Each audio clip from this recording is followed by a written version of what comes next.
ব্রিটিশদের প্রতিনিধি হিসেবে বাংলাদেশকে যদি কেউ পরিচালনা করতে চান তাহলে নজরুলের বিদ্রোহ আবারও জেগে উঠবে। আজকে আমরা আমাদের প্রিয় কবি জাতীয় কবি কাজী নজরুল ইসলামের 127তম জন্ম জয়ন্তীতে এখানে এসে উপনীত হয়েছিল।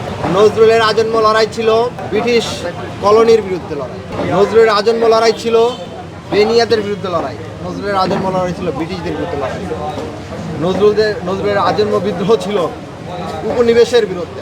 আজকে যখন কেউ ব্রিটিশদের প্রতিনিধি হিসেবে, নতুন করে ব্রিটিশদের গোলাম হিসেবে, ব্রিটিশদের প্রতিনিধি হিসেবে বাংলাদেশকে যদি কেউ পরিচালনা করতে চান তাহলে নজরুলের বিদ্রোহ আবারও জেগে উঠবে। আমরা অত্যন্ত হৃদয়ে ব্যথা লাগে, গভীর বেদনার সাথে লক্ষ্য করছি প্রধানমন্ত্রী নজরুল বর্ষ ঘোষণা করেছেন, আমরা স্বাগত জানাই এই ধরনের উদ্যোগকে।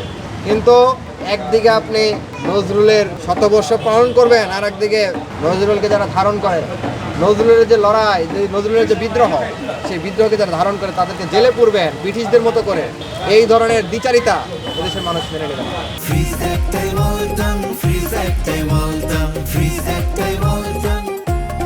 আপনারা দেখেছেন ঝিনাইদহে কি হয়েছে, আপনারা দেখেছেন শাহবাগ থানায় কি হয়েছে। প্রধানমন্ত্রীর পুলিশের উপস্থিতিতে থানার অভ্যন্তরে আমাদের উপর হামলা করা হয়েছে। সেই ঘটনার এখন পর্যন্ত কোনো বিচার রাষ্ট্রীয় বাহিনী রাষ্ট্র করে নাই, মামলা গ্রহণ করে নাই। আমাদের নির্বাচিত প্রতিনিধির কানের পর্দা ফাটিয়ে দেওয়া হয়েছে, তার কোনো বিচার করেনি। তাহলে আপনি একদিকে যারা নজরুলকে ধারণ করবে, তাদের নজরুলের বিদ্রোহকে যারা ধারণ করবে তাদের উপর আপনি থানার অভ্যন্তরে পুলিশ দিয়ে হামলা করবেন, পিটাবেন, পুলিশের উপস্থিতিতে পিটাবেন, দলীয় পিটুয়া বাহিনী দিয়ে, দলীয় সন্ত্রাসীদেরকে দিয়ে, আর একদিকে তার বিচার করবেন না, অন্যদিকে আপনি নজরুলের দ্রোহের কথা বলবেন।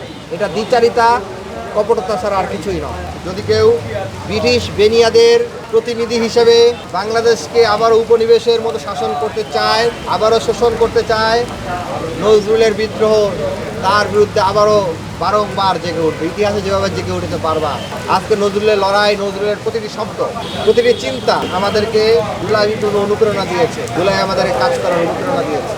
দ্রোহের কথাগুলো দেওয়ালে দেওয়ালে বিপ্লবীরা লিখেছিল, সেই গ্রাফিতিগুলো মুছে ফেলা হচ্ছে, রাষ্ট্রীয় স্পন্সরে মুছে ফেলা হচ্ছে। তাহলে নজরুলের মুক্তির প্রতি একদিকে ক্ষোভ দেখিয়ে আর একদিকে নজরুল বর্ষ ঘোষণা করে এই ধরনের প্রতারণার হাত থেকে সরে আসতে হবে। আজকে আমরা যে নজরুল মাজারে দাঁড়িয়ে আছি, সেই মাজার সর্বসাধারণের জন্য উন্মুক্ত করে দিতে হবে। প্রয়োজনে এখানে পাহারা বসাতে হবে, গার্ড বৃদ্ধি করতে হবে, তবুও সর্বসাধারণ যাতে সবসময় নজরুলের কবর ভিজিট করতে আসতে পারে, সেজন্য এটা উন্মুক্ত করে দিতে হবে।